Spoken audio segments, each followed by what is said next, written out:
Well, hello, hello. I'm Red Dirt Preacher, also known as Lanie. Welcome in. This is called The Porch. Your porch is your first church, your last church, and your truest church is where you're going to find God, whether you're looking out or whether you're looking in. The church, the porch, is a real thing, okay? Lots of spirit-like minds and hearts and black sheeps and rabbit hole chasers just like me.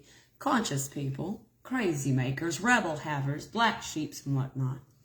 We have found ourselves to be religious refugees. So a few years back, I developed a church for all of us because I didn't have a place to go and call home neither. So home is within us, God is within us, not outside of us. Church is something we should be. It's a state of mind, not just a place to go. I've been saying this for years, but there's no microphone on the moon. Anyway, so I'm a legitimate preacher and I'm a legitimately conscious, spiritual awakening and everything. So we have a powerhouse now. So Jesus is doing homeschool programs now, which really makes religion irrelevant.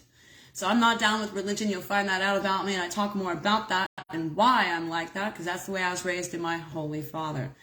And right now, I just wanted to remind a lot of you, this message may not resonate for some of you, but I think some of you might have needed to hear it again. And that's what we do as battle buddies, as fellow travelers. We just validate each other. Let each other know that we're not the only one. We're not alone. And our job's to open our mouths, shine our light, be brave and courageous out there. So mind me while I go ahead and do that. This shirt is something that I created. Everything that I create is on IamRevolution.com. You'll find our I Am movement. I Am is the name of the Holy Father. Regardless of the religion you're in, his name is I Am. It's a spirit that we move in, and it's a spirit that we love. So, I Am Revolution is what we're creating. And I am revolution, a God revolution, because it's already here. We might as well ride the wave. Let's get back to the shirt at hand. This shirt says a person's enemies will be those of his own household. Jesus said that. That's Matthew 10:36. On the back, it says, not to brag, but most of my family isn't talking to me. Hey, that's a pretty cool shirt if you ask me. So if you like that and other things that I say end up on shirts, please go to IamRevolution.com. And it keeps the dream alive. The reason I wore this shirt to talk to you now is because there are people out there that need to hear this message. Your family and your household will probably be the first mountain you have to climb to be sovereign in Jesus Christ. I'm sorry, kids, it's just the way it is. I found that out the hard way too. But you leave one family and you're adopted into a holy family, and that's all of us. A soul tribe, a soul family. Jesus Christ is your Father. I say Jesus, you can say what you want. I don't want to force it down your throat, because if Jesus has a problem with what you call him, he'll take it up with you. Don't take it up with me, okay? Let all the other churches do that shit. We got better stuff to do, like love, baby. Not here to judge. So I wanted to talk about how your families will dump you. It's just part of it. I'm not going to get into all of that. But for those of you who are crying the blues and thinking that you're orphaned and nobody wants you, God does. That's why he's calling you out. He did it to stuttering Moses too. He kicked Moses out of Egypt and told him to go be a public speaker. So don't you worry, God's got a plan even if you don't have one, darling. The other thing I wanted to speak about is real quick. Tonight I'm going to be over on the porch, okay, riding my horse, doing what I do. If you like what we're giving here, the Lord and I, you can't see him, but he is here. If you like what we do, then get on over to the porch and call us family, call us your church home. One light, one foundation, one mission, one love, one God. That's what we're here for. 1111. That's the bat symbol in the sky that caused us all to wake up anyway. So let's serve as one. Anyway, I just want to remind you guys that love is something. It's real. Am I your Facebook friend? So I'm not real. I'm not really in your life, but I am. And I'm hella real. Looky there. I'm totally real. So what's real and what's not real in your life? I wanted to talk about how love is real. It's a tool. Jesus was a carpenter. I'm sure he had a cool-ass toolbox. He'd pop open, he'd have hammers and nails and levels and all kinds of stuff. You know what I pop out of my toolbox as a carpenter? Love. You say, oh, Lanie, that's so silly. What is that, rainbows and unicorns? No. Watch this. Love is powerful, y'all. Have you seen what love's made you do in your life? I mean, come on, it's a real knee slapper. So love is a real tool. We just don't really value it as a real tool just yet as a humankind collective. We value money because we see that that's a real tool. Money gets shit done. Well, I'm from the other side of the river, the Bible-back country, that says that love gets shit done too. Money is not the only way to spend and get. I've always called love a currency. I hear that now out there in the collective. So I've always called love a currency because it goes further than money does. If money fell away and the gold and the dollar is nothing, you know what isn't nothing is love and currency. You know, who you've shined on in your life. That will pay dividends to you more than money ever will. Love will show up. Love will show up. So I think it's really important that I hope that I get you to understand how important love is. It's a real damn tool. Watch this. Love is patient. Love is kind. Love doesn't boast. Love moves mountain. Love does what? It does a lot of things. If you love someone, you put their name in Corinthians 2. Love is. Well, then if I'm a girl, I'll put Jack is patient. Jack is kind. Jack is this, you know, or whatever. This is how we weigh people. We hold them up to the light to look for that watermark, that authentication. Love is real shit. And let me tell you something. God is love and love is God, and that's real. That's why you'll find God or love in every single religion around the world. They just all do it different because they can't handle God's love in its full entirety. Even I can't sometimes. This is why we have to die to experience it. I think we would just explode if we tasted that love of God. We would just explode outside of our bodies. We can't contain it. But love is freaking real. I'm a cussing. I'm going to clean my mouth with soap when I'm over. Listen, God wanted me to tell you that love is something, and it does move. There's a lot of people out there in the world that actually run from love, that don't know how to use it, how to handle it, how to house it, how to behold it, how to give it.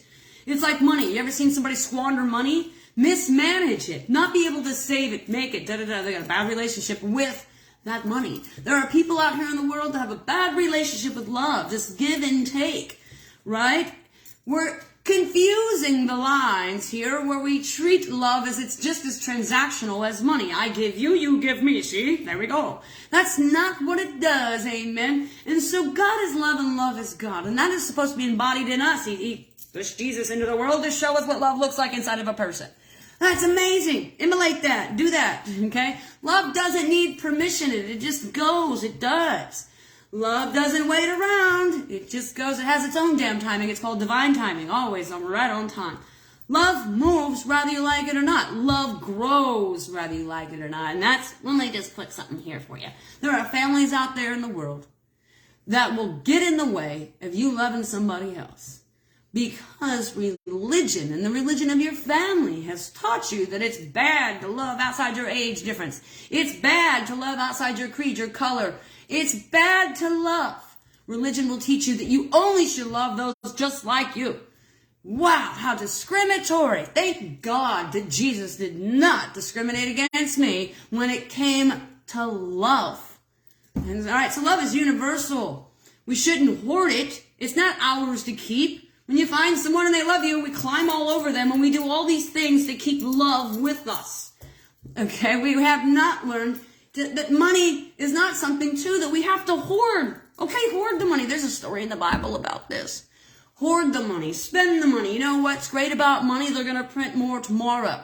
Okay, if I spend some today, there's a way to get it back tomorrow. It's always around. Somebody else has $1 billion of it. I might have 500 of it. There's still more to go around. I'm not worried that, oh God, money's going to leave tomorrow. What am I going to use to pay for shit? Love's not leaving you either. It's not something that we should grab and hold on to. We should try to possess, control. Same goes for money. So they're not transactional and they're not synonymous. Okay, I just wanted to use them as I wanted you to see that they're both tools. Money is a tool and it moves things, and love is a tool and it moves things. God is love and love is God. This church is full of love. If we needed a religion, it is love. It's a global religion that everybody can understand. I can love you from here. I don't need a wedding ring on my finger before I go. I can say I love you. I can love you right now, right where I stand, like a damn lighthouse. I can love you from here. I think there's an amount of love that we don't give out to people because it's a commodity to us, like time, like money. Oh, I don't get this shit back. I don't get time back. I'm not going to get my money back, and I'm not going to get my love back. Why are we so afraid to give things that are evergreen? Time is not even ours to own, right? But we sure do spend it in funny ways. right? Money is really not ours to own. When you die, this money's going to go to the next generation, and they're going to pass it around and hoard it and stick it in little jars and do the same thing that you did, that your grandfathers did with money. Spend it, lose it, cry over it, and stick it in jars. Money has the same destiny no matter what hands are touching it. Love, however, is something that we can touch and we can change the destiny. Okay? If you take love and you put it in a house that doesn't have love, what happens to that house in 6 months? You want to go back as little scientists or studiers of humanity and peek through the windows and see what love did to that house? It probably turned every light on. It probably made what is weak again strong. It probably made hope renewed. It probably renewed the faith. Love is amazing. It actually grows us young, not old. Right? Okay? When you stick love in the church, boy, it's a movement. When you put love in what you do, I can hear it, I can feel it. I got love and passion for Jesus, and can't you feel it? We can put love into what we do every day. Drive down the freeway with love. Quit cutting people off and flipping them off and using road rage and all that. If we just utilize love, we literally change the landscape of who we are, what we are, and where we're going. And right now, collectively, I think the world views love as this weird decoration of life that we have yet to understand. And love is painful. Love is bad. Love causes change. Who has time for love?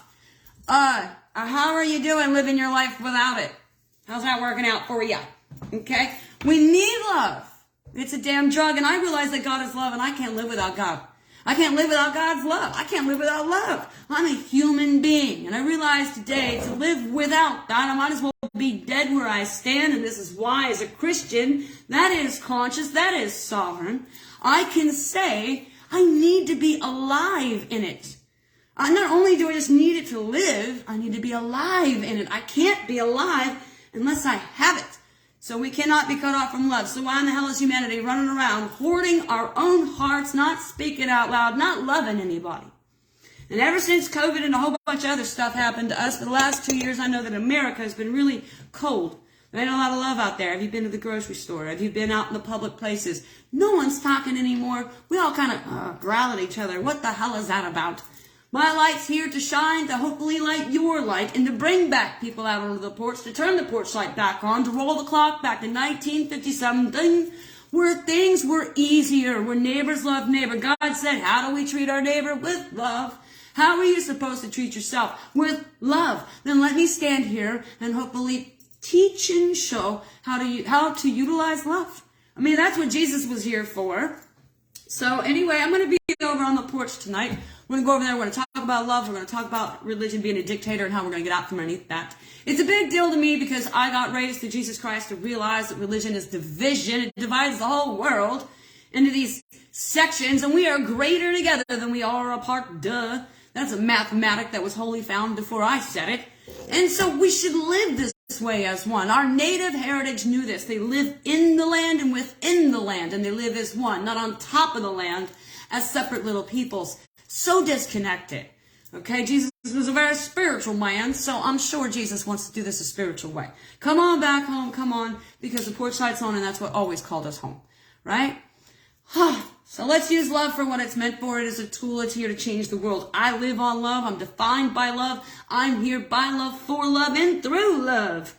Kind of like a damn constitution myself. This is my Christ constitution. I am by, for, and through. Love all damn day long. I am through the I am. It is only that I can be. So when you realize at the core of every single human being is love, and then we're all God's children, how hard is this? Then it gets really easy once you get religion out of the way. Really easy. You know, because I can love you and I ain't got a damn problem with that. Can you love me? Even though our differences are differences. Where in the Bible did it say one must agree with another person to love them? The biggest problem in the world right now is because you don't agree with me and I don't agree with you. I can't love you. That's not what Jesus said. That's not what he showed. That's not what he showed. The porch here doesn't give a damn what religion you are because we all play together in the arena of love. Which is indifferent, darling. As long as you're shining your light and I'm shining mine, we're getting that way done. Anyway, I'll see you over on the porch. It is a conscious global church where a church is a state of mind, not a place that you go. All right, so I'll see you there tonight. As I say, stay kind and stay the hell out of your mind.